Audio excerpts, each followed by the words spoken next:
What's going on, everybody? It's been a while since I did a video, but we got here a 2001 Honda Civic LX. We're going to be doing front pads, rotors, and calipers on this. They're due. Calipers on the left side seized, and they're just pulsating really badly. And we're also going to be doing a seasonal tire changeover, so taking off the winters and putting on the all-season summer tires. Yeah, so this is what the vehicle is, and it's going to show you what the brakes look like. Actually got some coated calipers from Rebestis, so to prevent rust and whatnot here up in Canada. So I'll show you guys this quickly.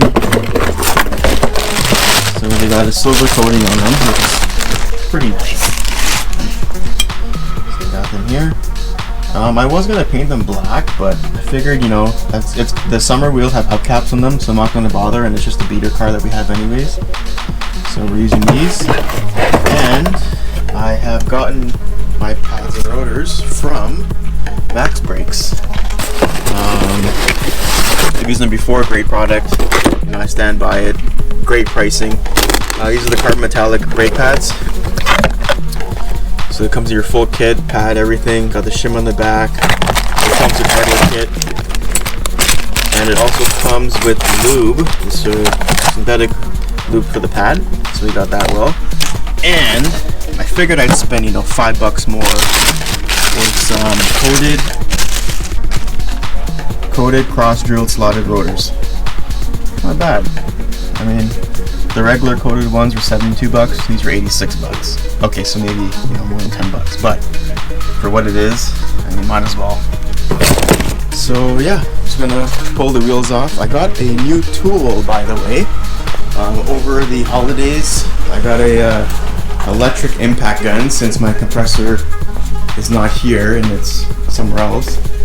So I figured I picked one of these up on sale, and it's the 1/2-inch impact gun electric. So we're gonna try that out today as well, and yeah, we're gonna go from there. So I'm gonna pull these wheels off. I'm gonna swap the back tires over first, and then we're gonna hop onto the front brakes. It's by King Canada Performance Plus 1/2-inch. It's got reverse. So we're going to be using a 19mm socket to take off the wheels. I've also got wheel locks on there. So let's try this baby out.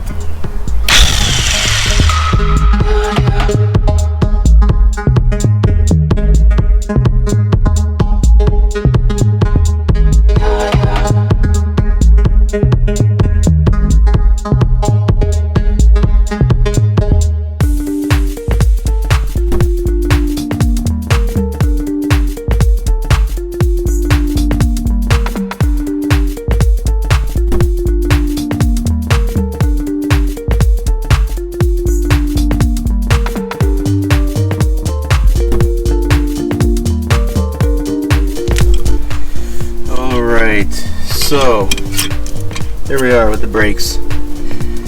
So actually looks like I got a bushing coming out there. It's still intact, it's still holding, so I'm not going to bother with it right now, but it's always good to check everything out while you're under here. Let's see. So prior to me taking the wheel off, I've already shaken the front end. I just didn't record it, but everything is tight. But visually everything looks good. So we're going to take off these two hold on bolts for screws for the rotors. We're going to pull this caliper off. Going to block the line so the brake fluid doesn't leak all out. Disconnect the caliper hose from here, from the caliper, and then we're just going to slap everything on. Yeah, this is the easy part actually, is taking everything apart, putting everything back on. We got to lubricate all the sliding points, make sure there's lubrication on the new slider pins. It is a semi-loaded caliper, so it does come with everything already. So there's everything already. Everything is pre-lubed, but I like to take it apart anyways and make sure everything is lubed up properly. So here we go.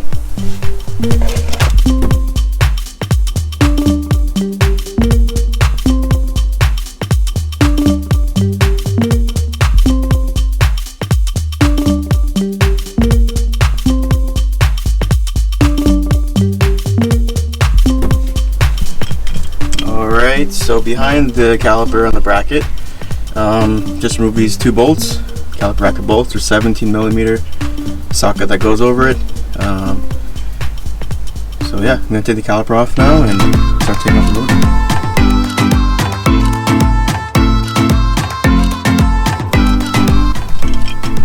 So what we got here is the impact driver that removes screws off the hubs and whatnot.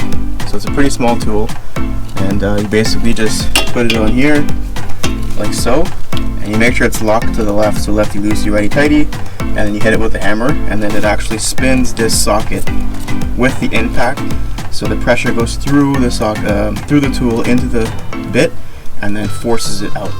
So I'll show you what I'm talking about here.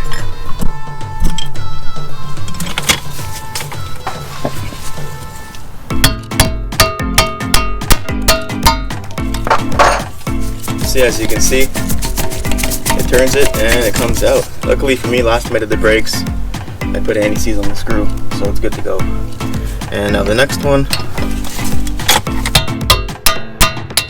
right, it automatically turns it. It's a beautiful tool, it's easy to use.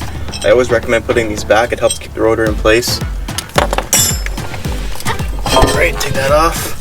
The hub is pretty clean, so I'm not going to bother doing anything with the hub. Again, it's my beater car. I mean, you can clean it, put anti-seize on it, but I've already done that last year before when I took the brakes off last year to check everything out. But this time around, we're good to go. Put this caliper on, and we're going to do the same thing with the impact driver. We're going to put the screw on and wait for it to lock all the way to the right. Okay. And the next one,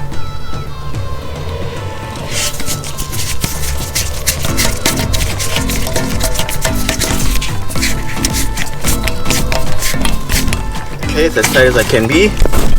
Oh, sorry about that. A little bit. And it's gonna take the hammer, just give it a couple taps. Tighten it up.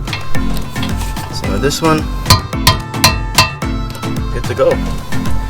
Alright, so that was the easy part. Now let's get the caliper on. I'm just gonna take off these two bolts here. So 1 and 2, so I can get the slider out and then put some lube in it. And then we're also gonna lubricate the sliding points on the caliper bracket itself where they seat on the shims. Alright, got the caliper on. I realized I put the rotor on the wrong side. This was actually a right side rotor. This is actually a left side rotor because the slider grooves, they gotta face forward to the vehicle. So when it's braking, it's actually grabbing on the slots and drills holes easily. Whereas if it's the other way around, it won't be as effective. That's basically just for cooling of the rotor. So what I'm gonna do now, I'm gonna take off the top caliper pin bolts and the bottom caliper pin bolts. I'm gonna grease them up, put the pads in, grease the slides up, and then after that we're gonna switch over the caliper hose into the new caliper. Always make sure the caliper, the new one, actually has new washers in there. You can't see, but I'll get it. But always make sure you guys reuse the washers. Never reuse the old copper washers. They're crush washers. They're only good for one time. And yeah, so here we go. Alright, so we got the brake hose attached to the new caliper, as you can see there. Alright, now I couldn't find my brake hose pinch tool. I use vice grips. I mean, if you don't have the pinch tool, it's fine. You can use vice grips, just be very careful. Sometimes you can run into these older lines collapsing internally, damaging the brake hose, sorry. But yeah, this should be good to go.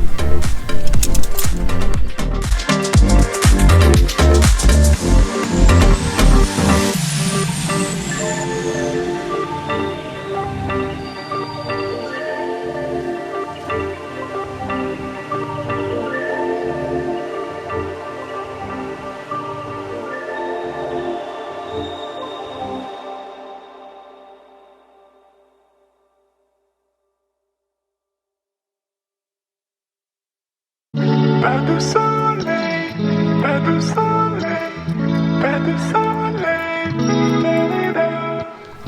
pas de soleil, pas de Alright guys, as you can see there, brakes are all done, lubed everything up. One thing I forgot to mention on the other side was the bleeder screw. Once you put the brake line back, the brake hose back in, open the bleeder screw just a little bit and let the gravity pull the brake fluid into the caliper, fill it up. When you start seeing the drip, then you lock it up and then you do your bleed procedure. Alright guys, sorry about that. My camera died, so I'm on my phone. Hopefully this comes out okay on my phone for you guys. So I just finished bleeding the brakes. I was just saying before, just let the gravity open the bleeder, so let gravity pull the brake fluid down so it fills the caliper properly, so it prevents any more air bubbles coming in. But yeah, I just did the bleeding process, and just gonna clean up here now and put the wheels back on, hand torque them, go for a test drive, and it's good to go. Other than that, thanks for watching. You know, like and subscribe. You know, I'm not a professional YouTuber, but you know, all the support I can get will be appreciated.